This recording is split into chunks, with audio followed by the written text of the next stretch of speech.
السلام علیکم ورحمۃ اللہ وبرکاتہ۔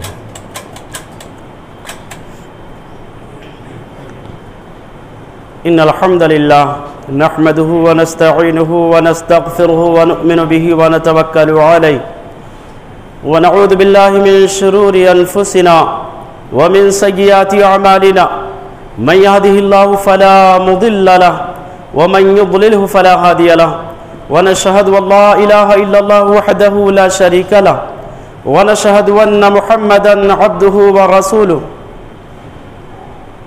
يا ايها الذين امنوا اتقوا الله حق تقاته ولا تموتن الا وانتم مسلمون يا ايها الناس اتقوا ربكم الذي خلقكم من نفس واحده وخلق منها زوجها وبث منهما رجالا كثيرا ونساء واتقوا الله الذي تساءلون به والارحام ان الله كان عليكم رقيبا يا ايها الذين امنوا اتقوا الله وقولوا قولا سديدا يصلح لكم اعمالكم ويغفر لكم ذنوبكم ومن يطع الله ورسوله فقد فاز فوزا عظيما اما بعد فإن خير الحديث كتاب الله وخير الهدي هدي محمد صلى الله عليه وسلم وشر الأمور محدثاتها وكل محدثة بدعة وكل بدعة ضلالة وكل ضلالة في النار فأعوذ بالله السميع العليم من الشيطان الرجيم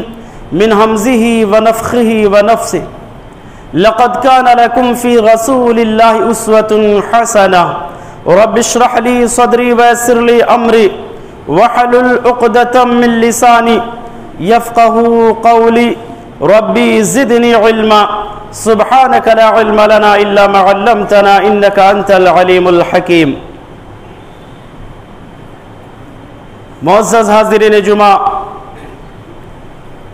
اسلامی بھائیوں، میری آواز کو سننے والیاں اسلامی خواتین، پردہ نشین میری ماں اور بہنوں،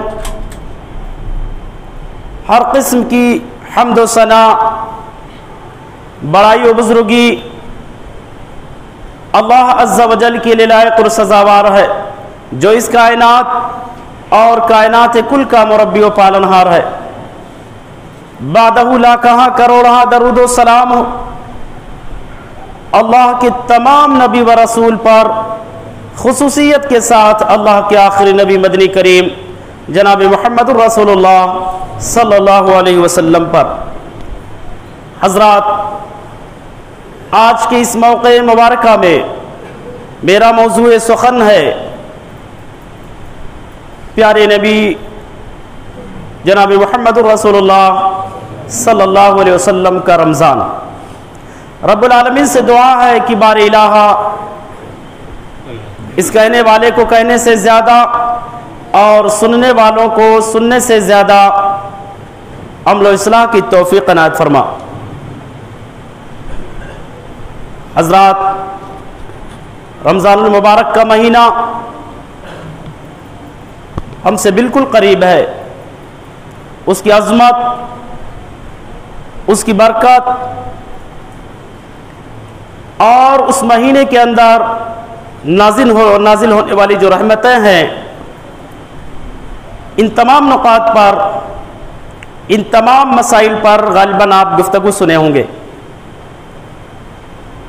آج ہم سنیں گے کہ نبی کریم جناب محمد رسول اللہ صلی اللہ علیہ وسلم کا رمضان کیسا ہوا کرتا تھا، رمضان المبارک کے مہینے میں آپ کے زندگی کے معمولات کیسے ہوا کرتے تھے۔ ممکن ہے کہ اس سے پہلے بھی آپ سنے ہوں، امت محمد کا ہر فرد اس بات سے اچھے طرح سے واقف ہے کہ نبی کریم جناب محمد رسول اللہ صلی اللہ علیہ وسلم کا جو رمضان المبارک ہوا کرتا تھا، یہ ایک یادگار مہینہ ہوتا تھا۔ آپ صلی اللہ علیہ وسلم اس مہینے کو اپنے اعلیٰ کردار کے ذریعے سے رب العالمین کے عبادات، مجاہدات کے ذریعے سے اس مہینے کو ایک تاریخی مہینہ بناتے تھے۔ آپ صلی اللہ علیہ وسلم کے عبادت کے جو معمولات تھے، آپ صلی اللہ علیہ وسلم کے جو ریاضات و مجاہدات تھے، اس مبارک مہینے میں دیگر مہینوں کے بنسبت کہیں زیادہ ہوتے تھے۔ اس مبارک مہینے کے اندر نبی کریم جناب محمد الرسول اللہ صلی اللہ علیہ وسلم کے اندر رب العالمین کی خشیت، رب العالمین کی محبت عروج پر ہوتی تھی، اور صرف خشیت و محبت نہیں بلکہ آپ صلی اللہ علیہ وسلم کے ہر عمل، آپ صلی اللہ علیہ وسلم کے ہر حرکتیں جو ہوتی تھیں وہ درجہ کمال کو، درجہ انتہا کو پہنچی ہوئی ہوتی تھی۔ اس مبارک مہینے کی ابتدا اللہ کے نبی جناب محمد الرسول اللہ صلی اللہ علیہ وسلم خوشیوں بھرے پیغامات سے کرتے تھے۔ جیسے مبارک مہینہ آپ صلی اللہ علیہ وسلم کو ملتا بہت خوش ہوتے تھے، آپ کی خوشی کا ٹھکانہ نہ رہتا تھا، اتنا خوش ہوتے تھے، اتنا خوش ہوتے تھے کہ صحابہ کرام رضوان اللہ علیہ مجمعین پر آپ کی خوشی عیاں ہو جاتی تھی۔ صحابہ کرام کو مخاطب کر کے کہتے، اپنی خوشیوں کا اظہار کرتے ہوئے انہیں پیغام دیتے، اتاکم رمضان شہر مبارک فرض اللہ عز وجل علیکم صیامہ، میرے ساتھیوں مبارک مہینہ تم پر آ چکا ہے جس مہینے کی روزے کو عرش والے نے تم پر فرض کر دیا ہے۔ اتنا خوش ہوتے تھے، صحابہ کرام کو مبارکبادی دیتے تھے، صحابہ کرام کو بشارتیں سناتے تھے۔ کیا ہمارے اندر بھی ایسا ہے؟ اگر نہیں ہے تو بھی ہمارے پاس چند ایام باقی ہیں، ان ایام میں نبی کریم جناب محمد الرسول اللہ صلی اللہ علیہ وسلم کی سنت پر عمل کرتے اپنی خوشیوں کا اظہار کر سکتے۔ رمضان کا مہینہ جیسے داخل ہوتا اللہ کے نبی کہتے اتاکم رمضان شہر مبارک، میرے ساتھیوں بڑی بابرکت مہینہ تم پر آ چکا ہے، ایسا مہینہ جو برکتوں سے بھرا ہوا ہے، رب العالمین کی رحمتوں سے لبریز ایسا مہینہ ہے جس مہینے کے روزے کو عرش والے نے تم پر فرض کر دیا، تمہیں روزہ رکھنا ہے۔ اور صرف اتنا نہیں، تفتح فیہ ابواب الجنہ وتغلق فیہ ابواب الجحیم، ایسا مبارک مہینہ جس مہینے میں عرش والے نے جنت کے سارے دروازوں کو کھول دیتا ہے، جہنم کے سارے دروازوں کو بند کروا دیتا ہے۔ للہ فیہ لیلۃ خیر من الف شہر، اس مبارک مہینے میں اتنی عظیم رات ہے، ایک رات اتنی عظیم ہے جو 1000 مہینوں سے زیادہ بہتر ہے۔ من حرم خیرہا فقد حرم، جو اس مبارک مہینے کی رحمتوں سے برکتوں سے محروم رہا، اللہ کے نبی نے بیان فرمایا مکمل طور سے محروم ہو گیا، اللہ کی رحمت سے محروم ہو گیا، اللہ کی مدد سے محروم ہو گیا، اللہ رب العالمین کی چاہت سے، اللہ رب العالمین کی کرم فرمائیوں سے، ہر چیز سے محروم ہو گیا۔ اللہ کے نبی اپنے صحابہ کو خوشیوں کی بشارتیں سناتے، رب العالمین کی رحمت کی بشارتیں سناتے، آمد رمضان کی بشارتیں سناتے اور خوشیوں کا پیغام انہیں دیتے، کہتے یاد رکھنا اس مہینے میں اگر نیکی نہیں کر پائے تو اللہ کی رحمت سے بہت دور ہو جاؤ گے، اور جو رب کی رحمت سے دور ہو گیا وہی محروم کہا جاتا ہے، اور جو رب کی رحمت سے قریب ہو گیا وہ مرحوم کہا جاتا ہے، اور جو ان دونوں چیزوں سے الگ ہو کر کے اپنی گزشتہ زندگی کو دہراتا رہا، شرارتوں میں، گناہوں میں، خطاؤں میں، بے حیائیوں، بدکاریوں میں، ہر قسم کے غلط کاموں میں جو مصروف رہا، اللہ کے نبی نے کہا وہ مذموم ہو گیا، اللہ کی نظر میں وہ مذموم ہے، وہ ذلیل ہے۔ جو اتنا عظیم مہینہ پانے کے بعد رب کی رحمت سے مرحوم نہ ہوا، محروم ہو گیا، وہ اللہ کی نظر میں صرف محروم نہیں بلکہ مذموم بھی ہو گیا، ذلیل ہو گیا وہ اللہ کی نظر میں۔ تو اللہ کے نبی جناب محمد الرسول اللہ صلی اللہ علیہ وسلم کا رمضان جو ہوتا ہے، اس کی ابتدا جو ہوتی تھی خوشیوں سے، خوشیوں کے پیغامات سے، ایک دوسرے کو مبارکبادیاں دینے سے، اس طرح سے اللہ کے نبی اس مبارک مہینے کو حاصل کرتے تھے۔ اور مبارک مہینے کے روزوں کی ابتدا اللہ کے نبی کی جو ہوتی تھی سحری کے ذریعے سے۔ اللہ کے نبی نے کہا تسحروا فإن فی السحور برکہ، سحری کھایا کرو، سحری کیا کرو، اس لیے کہ سحری میں برکت ہے۔ فرض اور واجب تو نہیں ہے، لیکن سحری میں برکت ہے۔ اگر سحری نہیں کھائیں گے تو سحری کی برکت سے محروم ہو جائیں گے۔ ایک روایت کے اندر ہے کہ اللہ کے نبی جناب محمد رسول اللہ صلی اللہ علیہ وسلم نے ارشاد فرمایا کہ ان معاشر الانبیاء امرنا بتعجیل فطرنا وتاخیر سحورنا۔ اللہ کے نبی نے ارشاد فرمایا کہ ہم نبیوں کی جو جماعت ہیں، ہمیں سحری میں تاخیر کرنے کا، سحری میں تاخیر کرنے کا، یعنی تاخیر سے سحری کھانے کا اور افطاری میں جلدی کرنے کا حکم دیا گیا ہے۔ آج ہمارے سماج اور معاشرے میں کتنے لوگ ایسے ملیں گے اذان کے ختم ہونے کا انتظار کرتے ہیں کہ اذان جب ختم ہو جائے گی تب افطاری کریں گے، اور سحری کی جب بات آتی ہے تو سحری 12 ہی بجے کھا کر کے سو جاتے ہیں۔ جب بھی نیند کھل گئی 12 بجے 1 بجے 2 بجے سحری کھا کر کے سو جاتے ہیں، افطاری میں تاخیر کرتے، الٹا نبی کے خلاف۔ نہ جانے کتنے لوگ ایسے ملیں گے جو مسلک کے اختلافات کو بنیاد بنا کر کے کہ ہمارے عالم نے کہا، ہمارے عالم نے کہا، ہمارے جماعت کے عالم نے کہا۔ کاش کہ وہ یہ سوچ، یہ نظریہ ہٹا کر کے وہ یہ سوچتا کہ ہمارے نبی نے اس مسئلے میں کیا بتایا ہے، تو نبی کی مخالفت نہیں کرتا۔ اور مخالفین سنت جو ہوتے ہیں وہ ثواب سے محروم ہوتے ہیں، اللہ کے غضب کے، اللہ کی ناراضگی کے مستحق ہوتے کون؟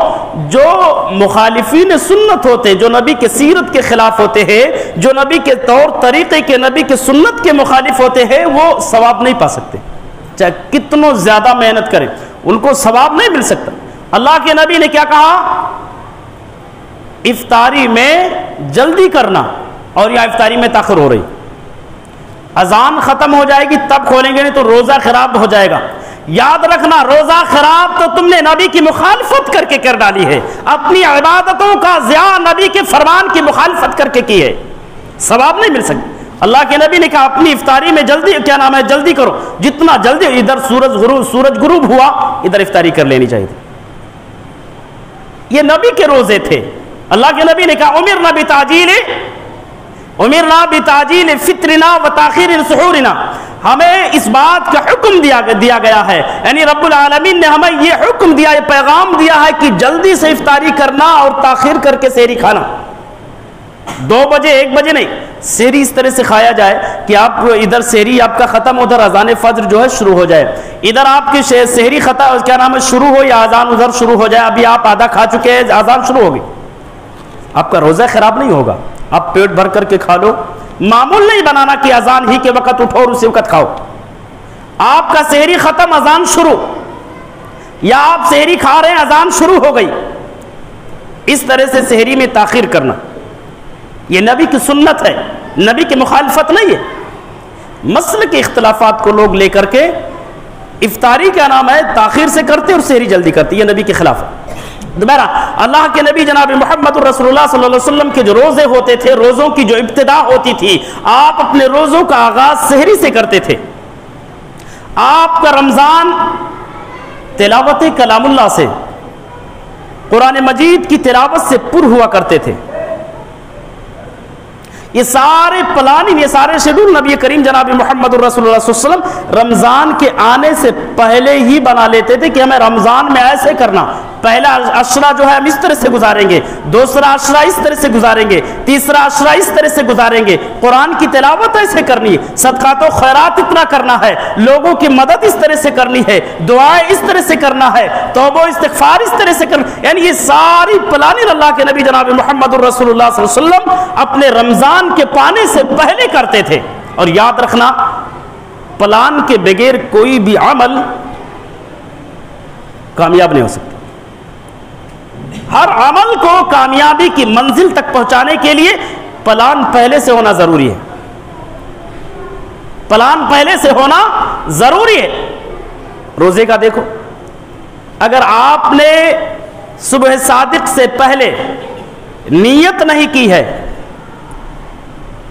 آپ نے نیت نہیں کی روزے کی یا سحری کھانے کی آپ کی نیت نہیں ہے، ویسے سو گئے، 2 بجے تک 1 بجے تک بات کی، اس کے بعد جا کر کے سو گئے، کوئی ارادہ کوئی پلان نہیں، آپ نے نیت نہیں کی ہے، یاد رکھنا وہ روزہ مانا نہیں جائے گا۔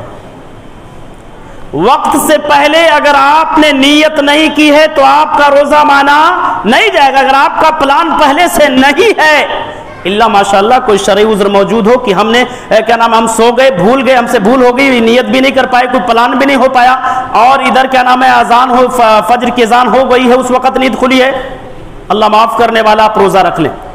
لیکن روزانے کا اگر آپ کا ایسا معمول ہے تو روزہ مانا نہیں جائے گا اگر صبح صادق سے پہلے ہم نے نیت اور پلان نہیں کیا ہے تو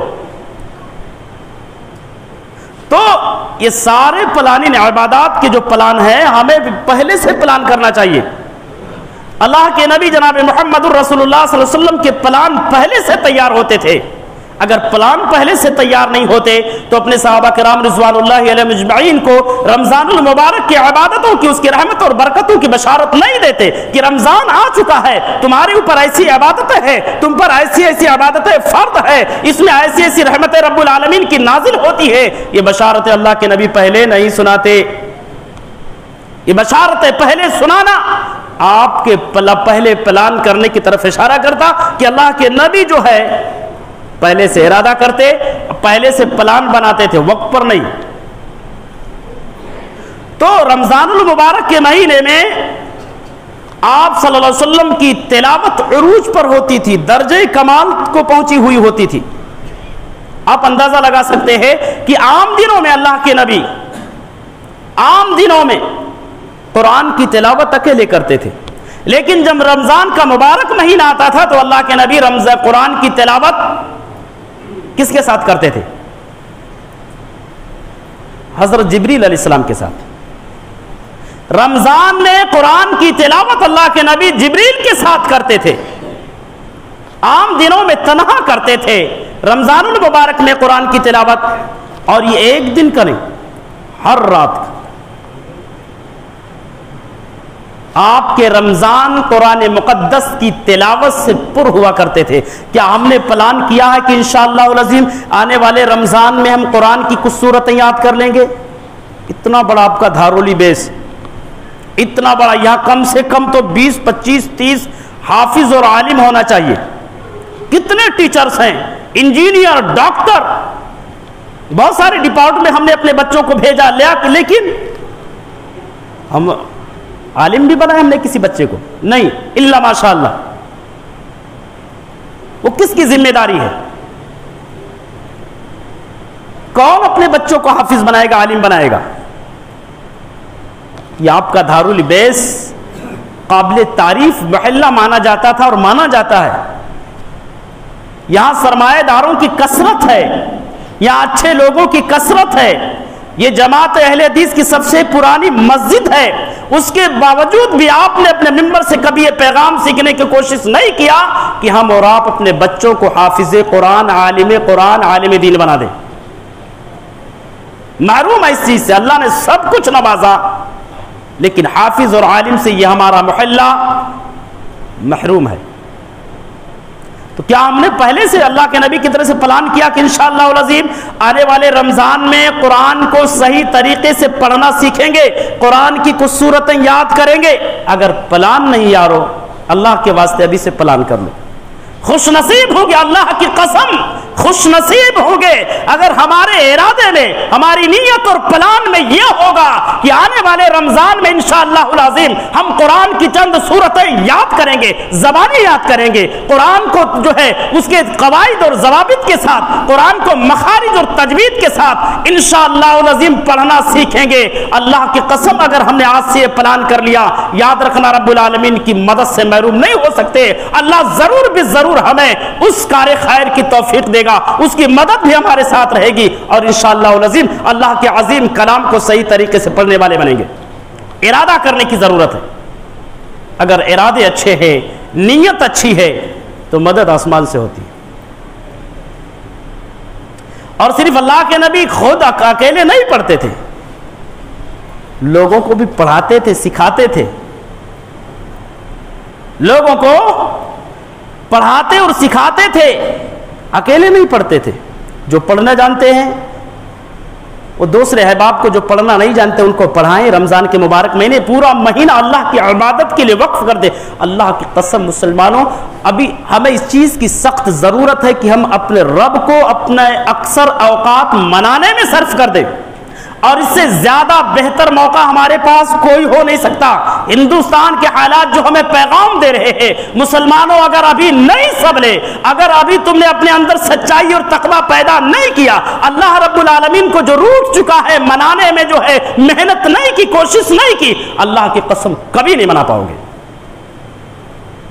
ایسے مبارک مہینوں میں اگر ہمیں موقع نہ ملے رب العالمین کو منانے کا، رب العالمین کو راضی کرنے کا، کبھی نہیں منا پائیں گے۔ سال کے 11 مہینے، جن مہینوں میں شیطان سانڈ کی طرح سے گھومتے ہیں، جس مہینے میں شیطان بند کر دیے جاتے، قید کر دیے جاتے ہیں، اس مہینے میں اگر ہم نے نیکیاں نہیں کر پائی تو 11 مہینوں میں کیسے کر پائیں گے جن مہینوں میں شیطان سانڈ کی طرح سے گھومتے، آزاد ہوتے۔ رمضان کے مہینے میں شیطان بند ہوتے، 11 مہینے میں شیطان آزاد ہوتے۔ وہ تو بہکانے کا انہوں نے بالکل ٹھیکہ لے لیا کہ اللہ تیرے بندوں کو ہم بہکائیں گے، قسم بھی کھائی ہے، چیلنج بھی کیا، لیکن اس مہینے میں ان کی حربے ناکام ہو جاتے۔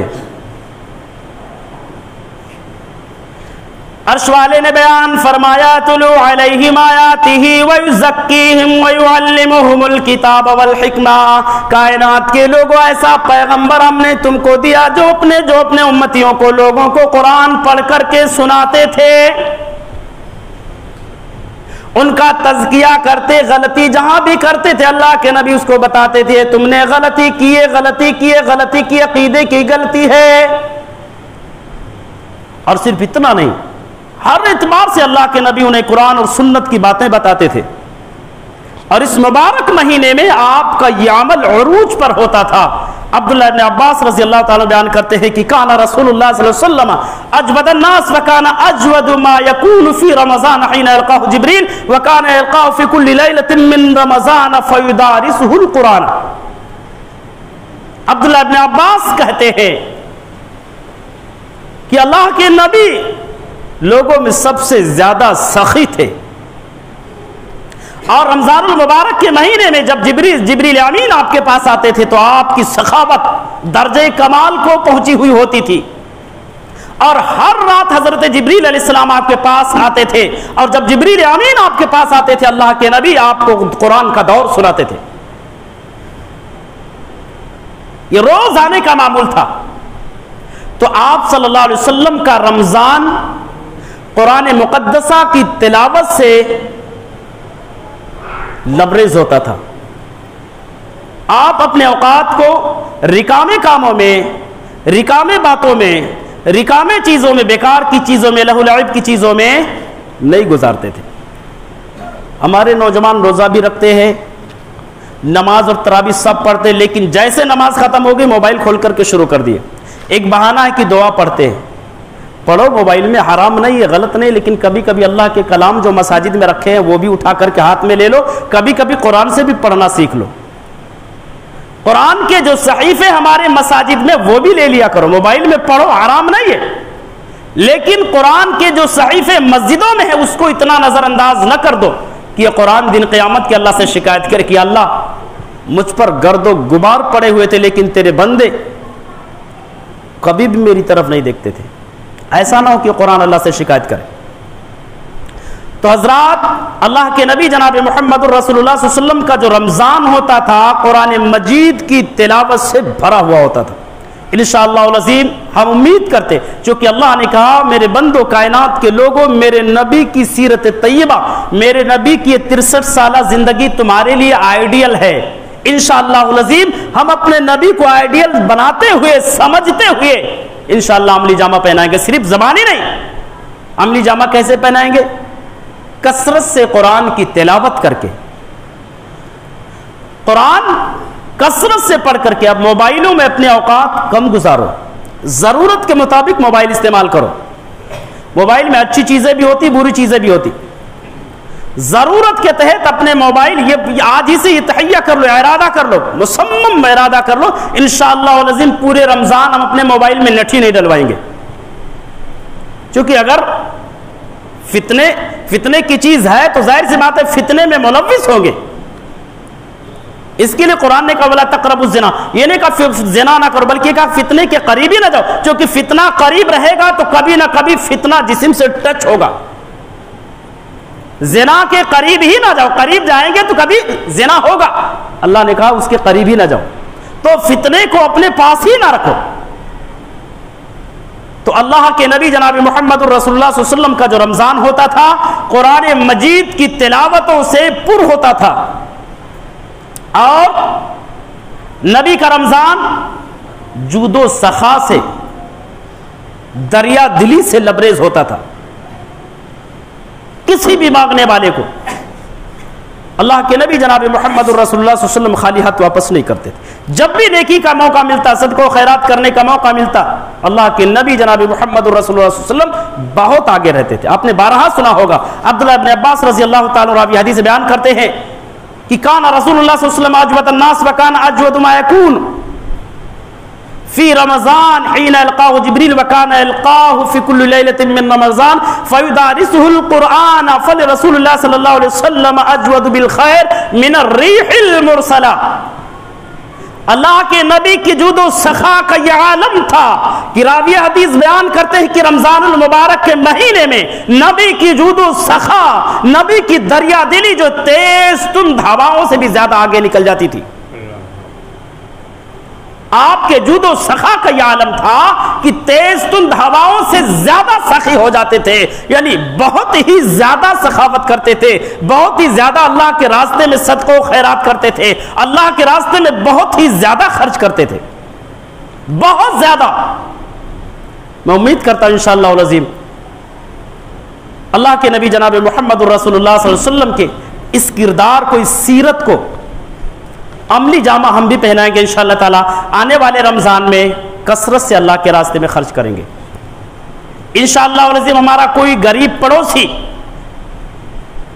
مایوس نہیں ہونے پائے گا انشاءاللہ العظیم, یا کوئی بھی مجبور, کوئی بھی پریشان حال انشاءاللہ العظیم مجبور نہیں ہونے پائے گا, مایوس نہیں ہونے پائے گا. انشاءاللہ ہم سب مل کر کے اس کی مدد کریں گے. دل کھول کر کے خرچ کرنے کا مہینہ ہے. اللہ کے نبی کی سخاوت کا چرچا کر رہے کون؟ عبداللہ ابن عباس رضی اللہ تعالیٰ عنہ, کہ اللہ کے نبی کی سخاوت اس مبارک مہینے میں تیز تند آدھیوں سے بے زیادہ آگے نکل جاتی تھی. اور حضرات امام نبی رحمہ اللہ نے اس حدیث کے حوالے سے نقل کیا ہے کہ اس سے اللہ کے نبی کی جود و سخا درجہ کمال تک پہنچی ہوئی ثابت ہوتی ہے. دوسری چیز, اللہ کے نبی بالخصوص رمضان المبارک کے مہینے میں جود و سخا کو بہت زیادہ خرچ کرنے کو بہت زیادہ پسند کرتے تھے.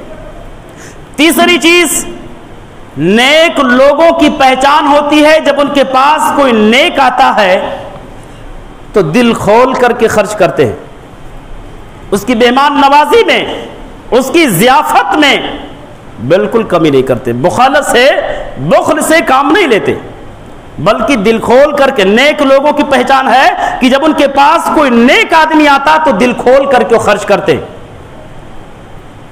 جیسا کہ اللہ کے نبی, جب نبی کے پاس جب جبریل امین آتے تھے راوی حدیث یہ بتانا چاہتے ہیں کہ اللہ کے نبی کے پاس جب جبریل امین آتے تھے اس وقت آپ کی سخاوت درجے انتہا کو پہنچی ہوئی ہوتی تھی. اور حضرات آپ صلی اللہ علیہ وسلم کا جو رمضان تھا، آپ کا رمضان جہاد کا اعلان تھا.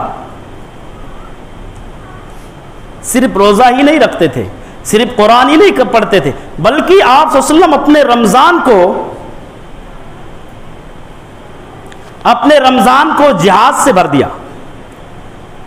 آج ہم روزہ رکھتے ہیں، کوئی محنت کا کام کرتے ہیں، محنت مزدوری کا کام کرتے ہیں تو ایک بہانہ بناتے ہیں کہ بڑی محنت پڑتی اس لیے روزہ نہیں رکھ پا رہے. اللہ کے نبی نے روزہ بھی رکھا، جہاد بھی کیا ہے. اللہ رب العالمین کے دین کی نشر و اشاعت کے لیے، رب العالمین کے دین کے عروج اور بلندی کے لیے اللہ کے نبی نے خود جہاد کیا ہے، صحابہ کرام کو جہاد کی ترغیب دی ہے، اور خود سالار اعظم بن کر کے نبی نے صحابہ کرام کی قیادت کی ہے، دین کے مشن کو آگے بڑھایا ہے. عظیم المرتبت والے مہینے میں جہاد جیسے عظیم عمل کو جاری رکھ کر کے کائنات کے لوگوں کو یہ پیغام دیا ہے کہ یہ مبارک مہینہ صرف ماہ صیام نہیں بلکہ ماہ جہاد بھی ہے. اور ابھی آج مسلمانوں کا سب سے بڑا جہاد اپنے نفس سے کرنے کا ہے، نفس سے کرنے کا سب سے بڑا جہاد ہمارے لیے. چونکہ ادھر اذان کی نماز کی طرف بلایا جاتا ہے، ہمارا نفس کسی اور طرف دعوت دیتا ہے. سب سے پہلے جہاد ہمیں اپنے نفس سے کرنا ہوگا، اسے دبانے کی، اسے کنٹرول میں کرنے کی ہمیں کوشش کرنی ہوگی. تو حضرات اللہ کے نبی جناب محمد رسول اللہ صلی اللہ علیہ وسلم کا جو رمضان تھا جہاد کی للکار تھی.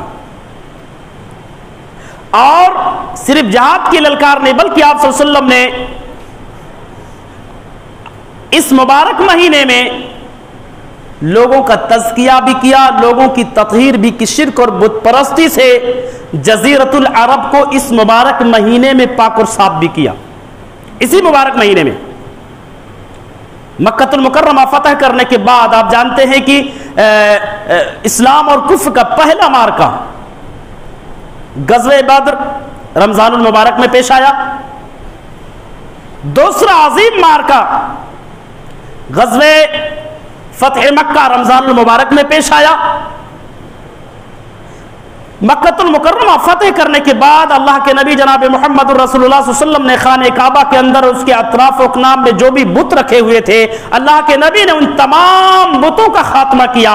اور خانہ کعبہ سے آپ نے ایک صدا لگائی کہ جو بھی اللہ پر اس کے نبی پر ایمان رکھتا ہو اپنے گھروں کو بتوں سے پاک اور صاف کر دے، بتوں کو نکال کر کے پھینک دے، بتوں کو توڑ ڈالے. اس اعلان کے بعد بھی جزیرۃ العرب کے کچھ مقامات پر کچھ بت رکھے ہوئے تھے، مشہور بت جیسے عزا تھا، سوا، منات، ایسے بڑے بڑے بت رکھے ہوئے تھے. اللہ کے نبی نے رمضان المبارک ہی کے مہینے میں، اسی مہینے میں جس سال آپ نے 67 ہجری میں جو فتح مکہ کی تاریخ تھی، جو فتح مکہ کا مہینہ تھا، اسی مہینے میں، مبارک مہینے میں اللہ کے نبی نے عزا کو توڑنے کے لیے نخلا کی طرف خالد بن ولید رضی اللہ تعالیٰ عنہ کو روانہ فرمایا، اور سوا کو توڑنے کے لیے عمر بن عاص رضی اللہ تعالیٰ عنہ کو رمضان المبارک ہی کے مہینے میں روانہ فرمایا. منات کو توڑنے کے لیے سعد بن زید رضی اللہ تعالیٰ عنہ کو جو ہے روانہ فرمایا. سوا کے جب سوا کو توڑا جا رہا تھا، سوا نامی بت کو، اس وقت جو اس کا مجاور تھا، اس کا جو پجاری تھا، بتوں کی بے بسی کو دیکھ کر کے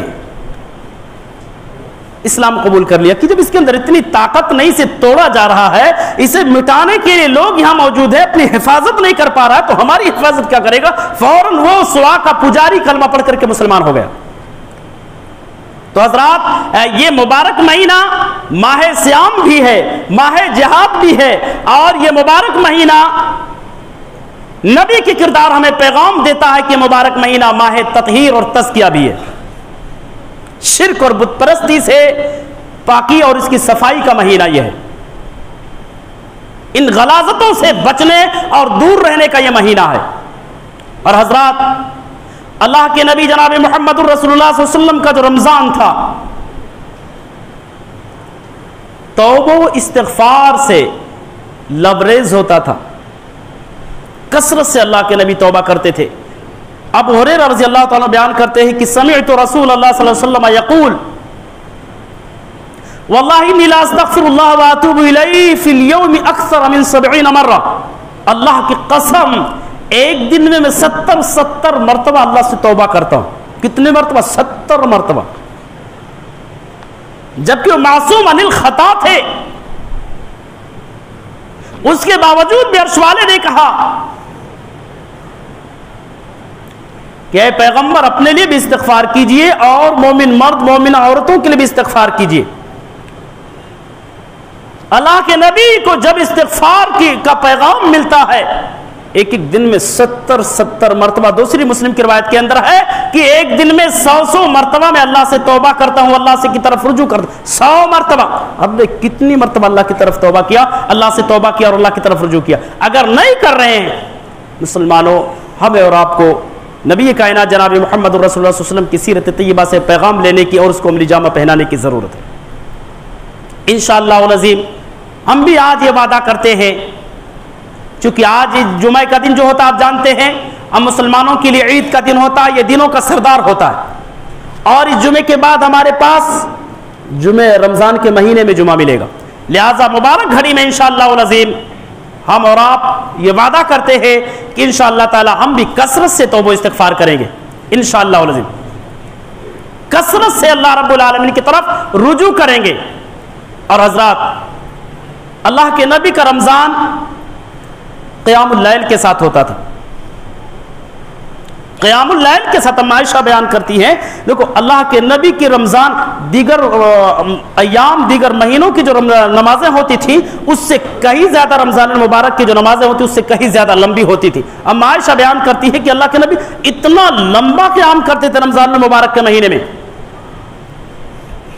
یقوم من اللیل, اللہ کے نبی رات میں اتنا لمبا قیام کرتے تھے کہ حتی تتفطر قدمہ, آپ کے قدم پھٹنے لگتے. کہتے فقلت لو, میں اللہ کے نبی سے کہتی کہ ولہذا تصنع یا رسول اللہ, تصنع یا رسول اللہ, اللہ کے نبی آپ اتنا کیوں کرتے ہیں؟ اللہ کی وقت غفر لک ما تقدم من ذنبک وما تاخر, آپ کے اگلے پچھلے سارے گناہ معاف ہیں, تو اتنی محنت کیوں کرتے, کیوں اتنی مشقت اٹھاتے؟ اللہ کے نبی کہتے ہیں فلا کونوا عبدا شکورا, کہ ہم اللہ کا سب سے بہترین بندہ نہ بن جاؤ, کیا میں اللہ کا سب سے شکر گزار بندہ, اللہ کا سب سے زیادہ قدردان بن جاؤں. اور صرف اتنا نہیں کرتے تھے. حضرت صحیح مسلم کی بخاری اور مسلم دونوں کی روایت حضرت علی رضی اللہ عنہ بیان کرتے ہیں کہ اللہ کے نبی ایک دن اپنے داماد کے گھر, اپنے بیٹی فاطمہ کے گھر رات میں آ گئے. دروازہ کھٹکھٹایا, بیدار کیا, کہنے لگے حضرت علی سے اور اپنے بیٹی سے کہنے لگے کیا تم لوگ رات میں قیام نہیں کرتے, تہجد نہیں پڑھتے؟ اللہ اکبر. شادی کر کے اپنے جو ہے اپنے ان کو سسرال میں بھیج دیا. آپ کی بیٹی اپنے شوہر کے پاس ہے, لیکن اس کے باوجود اپنے اولاد کو نیکیوں کی طرف رغبت دلانے کی اتنی زیادہ خواہش اور فکر ہے. رات کے وقت اٹھتے ہیں, اپنے بیٹی جو حضرت فاطمہ کے گھر جاتے ہیں, دروازہ کھٹکھٹاتے ہیں, علی اور فاطمہ کو جگاتے ہیں, کہتے ہیں کہ کیا تم لوگوں نے تہجد نہیں پڑھی, کیا تمہیں تہجد نہیں پڑھنی ہے؟ اللہ اکبر. کیا ہم نے کبھی اپنی اولاد کے بارے میں اس طرح سے کوشش کی ہے؟ جمعے میں اگر تاخیر سے آیا, ہمیں معلوم بھی ہے کہ بیٹا کھیل رہا, ہم جا رہے ہیں مسجد میں, بیٹا ہمارا کہیں مصروف ہے, کوئی فکر نہیں, کوئی پرواہ نہیں, چونکہ اگر اس کو بولیں گے تو جواب دے دے گا کہ تم بھی تو بہت تاخیر سے جاتے ہو. اللہ کے نبی کی سیرت ہمیں اور آپ کو پیغام دیتی کہ مسلمانوں خود نیک بنو, خود دیندار بنو, اور اپنے بچوں کو بھی دیندار بناؤ. ان کے دین کے تعلق سے, ان کے تقوی, ان کی کردار اور کیریکٹر کے تعلق سے فکر مند بنو. اللہ کے نبی کی یہ فکر مندی تھی کہ رات میں آپ کو احساس ہوا, رات کے وقت اٹھ کر کے اپنے داماد کے گھر جاتے ہیں, دروازہ کھٹکھٹا کر کے انہیں جگاتے ہیں. جگانے کے بعد کہتے ہیں کہ کیا آپ لوگوں نے تہجد نہیں پڑھی, یا کیا آپ لوگوں کو تہجد نہیں پڑھنی ہے؟ حضرات, اللہ کے نبی جناب محمد رسول اللہ صلی اللہ علیہ وسلم کے رمضان جو ہوا کرتے تھے, اسی طریقے سے آپ کے رمضان آخری عشرے میں یا پورے رمضان میں شب بیداری کے ساتھ ہوا کرتے تھے. اور آپ کی شب بیداری چائے پر, سموسوں پر، پوہے پر، کھوے پر یا کسی اور چیز پر نہیں ہوتی. آپ کی شب بیداری اللہ کی عبادت میں ہوتی تھی. ہمارے کچھ نوجوان یہ نیت لے کر کے آتے ہیں کہ ابھی کھانے کو ملے گا، ابھی چائے آئے گا، کافی آئے گی، پویا آئے گا، بند کر دو کھلانا پلانا. جس کو نیند نہیں برداشت ہوگا، اللہ کی عبادت کرنی ہوگی، وہ جا کر کے اپنے آنکھ اور اپنا چہرہ دھل کر کے پھر سے تازہ وضو بنا کر کے آ کر کے عبادت کرے گا. کھانے پینے کے ارادے سے تھوڑا شب بیداری کی جاتی، کھانے پینے کے ارادے سے نہیں. اللہ کے نبی جو ہے خود شب بیداری کرتے تھے. رمضان کے آخری عشرے میں عائشہ رضی اللہ تعالیٰ بیان کرتی ہے کہ اذا دخل العشر احیا، کان نبی صلی اللہ علیہ وسلم اذا دخل العشر احیا وایقظ اهله وجد وشد میدر. عائشہ بیان کرتی ہیں کہ جب رمضان المبارک کا آخری عشرہ آتا تو اللہ کے نبی کی عبادت کا معمول اور زیادہ بڑھ جاتا. آپ کی محنت پہلے عشرے سے کے مقابل دوسرے عشرے میں، دوسرے عشرے کے مقابل تیسرے عشرے میں اور زیادہ بڑھ جاتی تھی. اور صرف اکیلے نہیں. اب عائشہ بیان کرتی ہے کہ اللہ کے نبی خود محنت کرتے تھے عبادت کے لیے، اور وَأَيْقَظَ أَهْلَهُ، اپنے اہل و عیال کو بھی، بیٹی ہے، داماد ہے یا نواسے ہے، ان سب کو جگاتے تھے. کیا ہم نے کبھی ایسا کیا؟ ہم خود ہی سو جاتے تو ہماری اولاد کیسے جاگے گی؟ ہاں، چائے کے لیے تھوڑا جاگتے تھے. اس زمانے میں بھی چائے تھا، ایسا نہیں کہ چائے نہیں تھا. کھانے پینے کی چیزیں اس زمانے میں موجود تھی. وہاں تو بھاری سے بھاری کسی کوالٹی والا کھجور موجود تھا، لیکن کھجور کھانے کے لیے تھوڑا جاگتے تھے. اللہ کی عبادت کے لیے اللہ نے جو ان کو یہ مبارک مہینہ نوازا تھا، اس مبارک مہینے کی قدردانی کے لیے، اللہ سے رونے کے لیے، اللہ کے سامنے آنسو بہانے کے لیے، اللہ رب العالمین کو منانے کے لیے، اللہ رب العالمین کو خوش کرنے کے لیے، اللہ رب العالمین کو جو ہے یہ بتانے کے لیے کہ اللہ ہم تیرے نیک بندے، ہم برے نہیں ہیں، ہم تجھ سے رونے والے ہیں، ہم تجھ سے جو ہے گریہ بزاری کرنے والے ہیں، ہم تجھ سے گڑ گڑانے والے ہیں. یہ پیغام دینے کے لیے شب بیداری کرتے تھے. ان کی پوری رات عبادات میں گزر جاتی تھی. اما عائشہ بیان کرتی ہیں کہ اللہ کے نبی جتنی محنت آپ رمضان میں کرتے تھے، رمضان کے علاوہ دیگر مہینوں میں اتنی محنت نہیں کرتے تھے. اور رمضان میں پہلے عشرے کے مقابلے میں دوسرے عشرے میں زیادہ محنت، دوسرے کے مقابلے میں تیسرے عشرے میں زیادہ محنت کرتے تھے. تو آپ صلی اللہ علیہ وسلم کا جو رمضان تھا خوشیوں سے شروع ہوتا تھا، قرآن کی تلاوت کثرت سے، اسی طریقے سے جود و سخا سے آپ کا رمضان لبریز ہوتا. آپ کا رمضان جو ہے جہاد سے بھی پر ہوتا، جہاد کی للکار ہوتی. اسی طریقے سے آپ کا رمضان جو ہے لوگوں کا شرک اور بدعات سے پاکیزگی اس کی تطہیر کے لیے اس کے ساتھ بھی ہوتی. آپ کا رمضان توبہ و استغفار سے بھرا ہوا ہوتا تھا. آپ کا رمضان قیام اللیل سے پر ہوتا تھا. آپ کا رمضان جو تھا شب بیداری سے ہوتے تھے. اس طرح سے آپ صلی اللہ علیہ وسلم اپنا یہ مبارک مہینہ، یہ مبارک رمضان جو ہے گزارا کرتے تھے. انشاءاللہ العظیم میں امید کرتا ہوں کہ ہم اور آپ بھی آج ہی سے خوشیوں کے ساتھ اس مبارک مہینے کا انتظار کریں گے انشاءاللہ، اور آنے والے مہینے میں کثرت سے قرآن کی تلاوت کریں گے انشاءاللہ العظیم. اسی طریقے سے کثرت سے جود و سخاوت، انفاق فی سبیل اللہ، صدقہ و خیرات.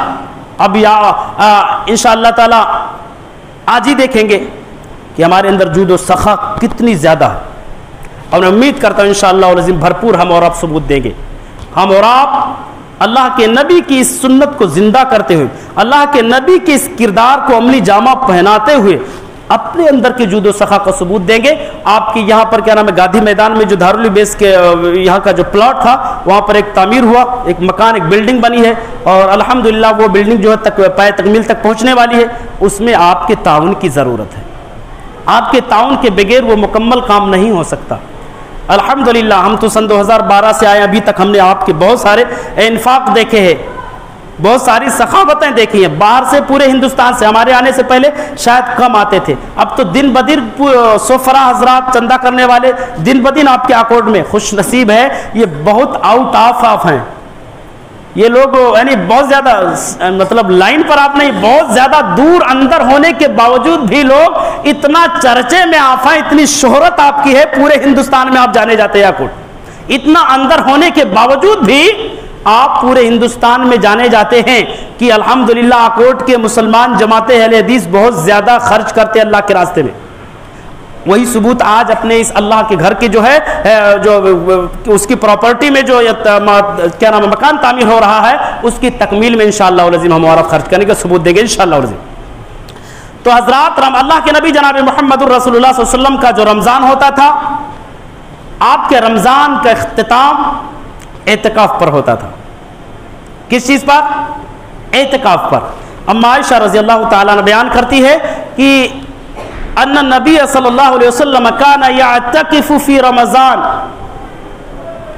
اور فی العشر الاواخر، ان نبی صلی اللہ علیہ وسلم کان یعتکف فی العشر الاواخر من رمضان، اللہ کے نبی آخری عشرے کا اعتکاف کرتے تھے. ثم اعتکف ازواج من بعدی، اور آپ کے بعد آپ کے ازواج مطہرات نے بھی اعتکاف کیا. اعتکاف پر آپ کا یہ رمضان ختم ہوتا تھا. یعنی اعتکاف جانتے ہیں، اعتکاف ایک ایسی عبادت ہے، ایسی تنہائی ہے جس میں بندہ صرف اور صرف اللہ کے لیے ہو جاتا ہے، کسی اور چیز کے لیے نہیں. یعنی خالص اللہ کے لیے ہو جانے کا نام اعتکاف ہے. آپ اعتکاف کے گفے میں بیٹھے ہیں اور اس کے بعد میں وہاں بیٹھ کر تجارت کر رہے ہیں، موبائل سے سب ہینڈل کر رہے ہیں باہر کی چیزیں. تقسیم آپ یہاں سے اعتکاف میں بیٹھ کر کے آپ باہر کے معاملات حل کر رہے ہیں. یاد رکھنا اگر یہ ساری چیزیں کر رہے ہیں، خرید و فروخت وہاں بیٹھ کر کر رہے ہیں، تجارت وہاں بیٹھ کر کر رہے ہیں، باہر کے مسائل وہاں بیٹھ کر کے حل کر رہے ہیں، آپ کا اعتکاف نہیں مانا جاتا. اعتکاف کے معنی ہوتے ہیں یعنی ایسی گھڑی جس میں بندہ صرف اور صرف اللہ کے لیے ہو.